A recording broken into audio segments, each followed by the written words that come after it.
I think just give it 2 weeks and then you can make that claim, and I won't be this on your case about it. Okay.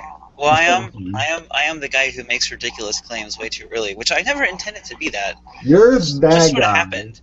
You're the guy on ESPN. Damn that it! I don't says want to be the Skip Bayless of Slash MLS. you are absolutely the That was not my Skip intention. MLS. How's it feel? It doesn't feel good, It's not great. but it does get us listeners. So Skip Bayless has a lot of viewers.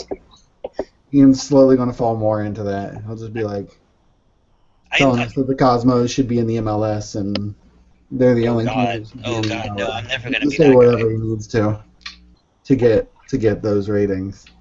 Yeah. If ever that happens, I think you should just fire me, Chris. I don't even know that if I knew I had that power, you'd all be fired long ago. It'd just be me here talking about Shia LaBeouf movies. Okay. Well, Let's talk. So we made up the Slash MLS Cup over the week. You want to tell everybody about that? not yet, because we still have to talk about the biggest thing that happened off What's the field. that? The Atlanta thing. Did it really happen? I didn't think it was official. Well, Arthur Blank did an interview where he basically said it's happening. Like, he did an interview with these radio guys, and he's like, "Yep, we're bringing MLS here. We're gonna make an announcement next week." When the potential owner of the team is telling local radio guys in Atlanta that MLS is coming to Atlanta. That's about as good as done, right? All right. I guess if MLS didn't come out right away and discredit anything, Yeah, I haven't heard Don Garber get mad. He doesn't get mad. That's not his thing. he gets even. Yeah. He's the Don. No Garber bucks for Atlanta. No, but I am really, really disheartened by this Atlanta thing. Everybody saw it coming from 10 miles away. Just because it's basically been a done deal since Miami's announcement, but possibly even before. yeah, but it's been a done deal since we saw the stadium design. Well, yeah, but it's disappointing because there's teams more quote unquote qualified, and I guess since me and Ian are both in cities that we consider more qualified than Atlanta, like we probably are more disheartened than others because he's in Minnesota right now, and Minnesota deserves one, and I'm in San Antonio, and we've got a stadium already. I think Minnesota's still on that list, aren't they? Oh, it's Minnesota and San Antonio now, basically. And we're the front runners over San Antonio. Nanner. Of course you are, because you already have 2 Texas teams. Okay, we have 2 Cali teams in one city. I know. I didn't say it was great. I'm saying if they could do it all over again. Yeah. Spread out the footprint a little bit. What is that? Something. I'm burning my bridges. It's just me against the podcast at this point. Me and a diehard Minnesota and a diehard San Antonio fan. I'm not even that diehard. I just really like MLS fan being like, yeah, I think Atlanta's a good idea. They got a big airport there. They got a big airport here too, by the way. I'm not even a Minnesota fan. I don't even like the United that much. I like and I should explain. I really do like the DC United, but not the Minnesota United. I like the Real Hawks. That's my team. But and it should also be noted that about a minute ago, Aaron flashed the go to hell scarf because he can't say it because he's like a minister. It says, "You may all go to hell," and on the back it says, "I will go to Texas." Right. So, just saying, MLS needs to say that second part. I will go to Texas. And not Austin. Not Austin. Screw those guys. Well, what if they read the front first and then you're like, can we have a team? And they'll be like, you can all go to hell.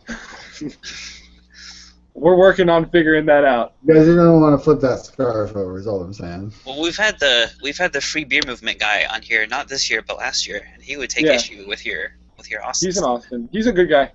He is a good guy. I like him. Yeah. Don't get me wrong. I actually do like Austin. I just think we deserve it because, because you live there. Okay. So I have nothing against Austin at all. They for what is it, PDL? They've pulled great fans, but when Phil Rollins is like, yeah, I don't think that Austin's going to have an MLS team, so they leave to Orlando City. I mean, there's a reason that he left. It's going to be too hard to find a place to play and build your stadium, unless you play somewhere on UT, but you're going to be paying the University of Texas a ton of money. Yeah, but that was also like 4 years ago, and back 4 years ago we were, national team qualifiers. We were playing in Soldier Field in front of 80% Honduras fans, and now we're something. We are blowing through the hour 20. Yeah, we're gonna have to do some massive editing. I'm not supposed to read that. I would have just said it out loud. That's what I'm the editor for. Now I lost my train of thought. Good job, Ian. Yeah. So I win this debate? No. No, so I mean Austin's got a chance. Same as Sacramento and Indy and Minnesota and Carolina and Charlotte. It's disheartening that they're basically giving Atlanta a team because I mean they've got a stadium deal kind of worked out. They're going to play in the Falcon Stadium. Yeah. And you know what's most disheartening about all of this? I thought that like 6 months ago we all agreed to call it Hotlanta for the duration of this podcast, and it just seems like it's gone by the wayside. We weren't doing podcasts 6 months ago though. We were doing podcasts a year ago. Listen, I'll just call them the ATL. Maybe it was just when I visited the D's. Shh. I mean, so we're giving. I thought the extent of MLS giving people teams was done after they decided we're going to put a team in New York City proper, which I thought was a good idea, and we're going to put a team in Miami and give it to David Beckham and let him make it the Super Florida Glamour team, which I also thought was a good idea. I think giving a team to Arthur Blank to put it in an NFL stadium in a city. This is not to say that the Atlanta team isn't going to work, because I think it very well could. You might be ignoring the most important part of that deal, and that is the TV market. You got Atlanta, you got Georgia, you got a lot of states down there that are clamoring, not clamoring for a team, but you can really reach out to those additional fans. They're not going to be an Orlando fan if they're in Alabama. You're right, and maybe it's worth it, but I don't.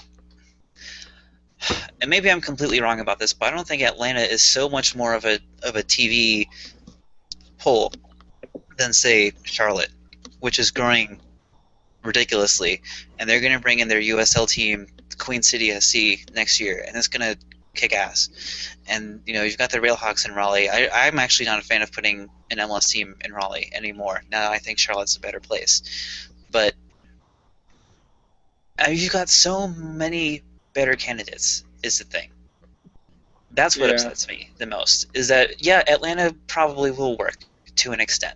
It'll be like a poor man's Philly, to be honest. That's how I feel about it. It's the same thing when you see conference realignment in college sports. Yeah. They're not realigning to make the best geographic sense. They're not. It's not like a competition of like whose fans cheer the best. That's not what the entity of MLS is looking for. They're looking to spread their footprint as wide as they can. And that's why I think Minnesota makes more sense than San Antonio next, because there is a large kind of, piece missing there in that area of the country, and I think Minnesota fills a lot of that gap. And I think that Atlanta was the only choice, the only first choice. And I think, you can argue between San Antonio and a couple and Minnesota and a couple other places for the final team, but I think Atlanta was even a higher priority than Miami. I think that's just the natural market to fill in. Yeah, but we're not business-wise. But we're not used to MLS making that kind of a decision, because only 18 months ago, on the eve of the LA Galaxy Houston Dynamo MLS Cup in 2012, Don Garber had his State of the League address or whatever, and where he took a lot of questions, and he took one from Atlanta, and he's like, well, what's the timetable in Atlanta? And he basically said, well, they don't have a soccer-specific stadium plan, so we're not going to go there. Nothing has changed in the last 18 months except for Arthur Blank has sort of a non-soccer-specific stadium plan. He just has a stadium plan. And now all of a sudden, but it's a stadium that is built for soccer as well as built for football. It's built to accommodate both sports. And you got to you got to think that Garber changes his requirements for getting an MLS team like every year, basically. I mean, look at Miami and New York. Neither one has a soccer-specific stadium. But there were Built. really good reasons for that. I think Miami, they were pretty much backed into a corner because of Beckham's contract. Oh, I agree. That's true. And by the way, it's still not announced yet. That could still fall apart, and they're not announcing it until he gets that stadium deal done. What are they not announcing? But Miami isn't official yet It's not official at all. What was that big press conference I watched? To announce nothing. That it was nothing. Exercise. Remember how that was like a big bullcrap press conference where basically Don Garber and David Beckham. It was basically just so David Beckham could look pretty in front of a pretty Miami backdrop. He did it. Which he did fantastically. He looked very pretty, guys. No, but so I guess what I'm trying to say is that you can't ignore those marketing aspects and the business side of things just because this team was able to put together a good fan base for an ASL team. You can't ignore if you want to be the top league in the country and if you want to fight to be closer to the top league in the world, if you want to bring in more media dollars and you want to use those dollars to improve your league, you can't ignore those big markets. You can't ignore those big swaths of the country, or else you'll have an entire part of the country whose whole narrative is, why should we care about the MLS? There's no reason for them to start caring about the sport. But is it the right time? I mean, I don't disagree that eventually we need Atlanta, but is it the right time to put them in like 2017? I think so, because I think that if we expand beyond this, you're going to have a whole new system. You're going to have a whole new realignment. So I think that it makes sense to put them in this current branch of expansion, because we're getting to the point where it will be harder to expand further and keep the current format. But the thing is wouldn't it? I mean, and we saw this in Florida. Wouldn't it be worse if, say, we have the Atlanta team and maybe they're not ready yet? Maybe that those supporters aren't ready yet. And by the way, we really. I mean, I keep glossing over the supporters. The Atlanta Silverbacks, they do get about 5,000 a game, which is a lot more than a lot of the teams like Montreal and Seattle and Portland got per year when they first moved up to MLS. So there is that, and I shouldn't gloss over that. But still. If Atlanta comes into the league and if they fail, that's going to be even worse for the Southeast than if they, say, waited another 5 years. Because I think we're too worried about teams failing because of the teams that failed early in the league. I think there's a much better blueprint laid out at this point for what a team needs to succeed than they had when the original teams, started in the league. I think the league knows what it takes to build a successful team. Well, right, but I think we're worried that Atlanta isn't following that blueprint, because the teams that are like Portland and Seattle and Vancouver who had massive support behind them, and Seattle's sort of the exception to the rule. Yeah, I was going to say, what's the difference between Seattle and Atlanta at this point? They play in a football stadium and they had similar support going in. I wouldn't say the support was that similar. Maybe it was. It's debatable. It was similar. Like, from a numbers standpoint, I don't know. But Seattle was the huge exception. I mean, we were all freaking out about Seattle before they came in, and then they sold out their first game against New York, and it was amazing atmosphere, and they won 3-0, and then they went on, and they've been successful every single year in MLS, and that's, they're not going to not be successful now. I'm also going to argue that it could be good for the future talent pool in the United States to have a large academy in the area. Okay. Because if you look at the NBA and the NFL, the amount of athletes coming out of Alabama, Georgia, Mississippi, they're just hotbeds for talent. Yeah. So I think that having an academy in the area is also going to be a big boon to the program later on.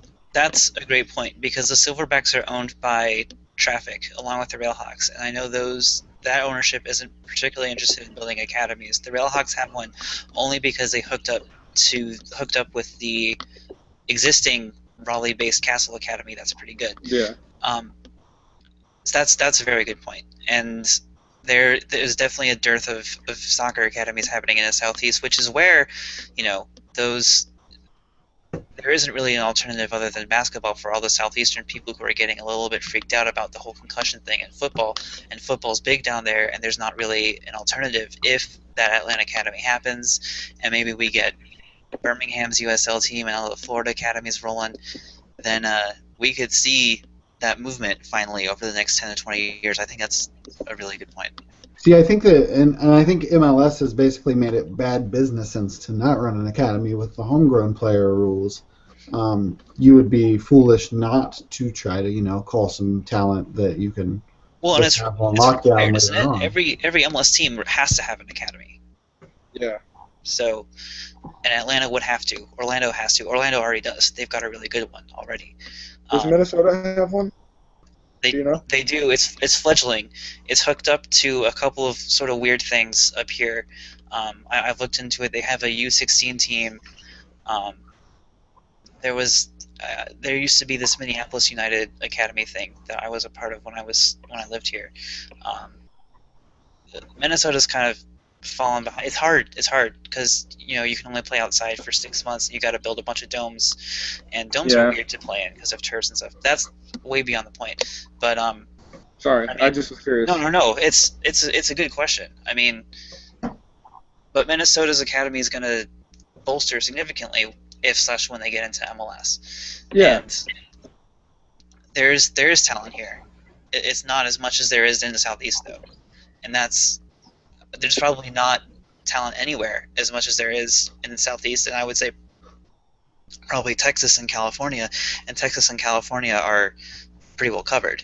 But there's... Oh, yeah. I mean, how many MLS players? There are so many MLS players I recognize that have gone to school, to North Carolina schools and like Georgia schools and like the SEC and the ACC and even the SoCon. They contribute a lot to the MLS talent pool, and to build that up even further would be huge. Yeah. All right, I think we're going to have to cut off there and just start with our bold predictions. Okay. From Pete here.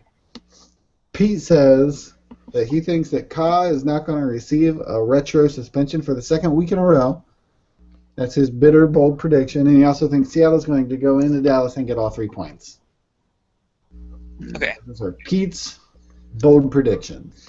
He also said Portland was going to go into Dallas and get all 3 points. So there's that. Good point. Ian's shooting holes in Pete's bold predictions. Yeah, now that he's not here. I'll take a... Well, I already had a bold prediction. I said DC was going to beat New York 4-0. I'm going to stick with it. DC beats New York 4-0. All right, Aaron, you got a bold prediction for us? Let's see. Portland goes and only wins by 1 goal against Chivas. And then this weekend, the Scorpions beat Minnesota for the first time. They win their first season opener 3-2 and only one red card. If you thought that they were going to win the game, or if you thought that they were going to literally beat them. Oh, no. There's only going to be 1 red card, though. And it's going to be coming from Minnesota. So. What? Right. But all the Minnesota players are nice guys. I've met a couple of them. They wouldn't. Well, yeah, but Campos plays for. I know he's hurt right now, but Campos plays for Minnesota. Yeah, I just saw that picture of him with surgery.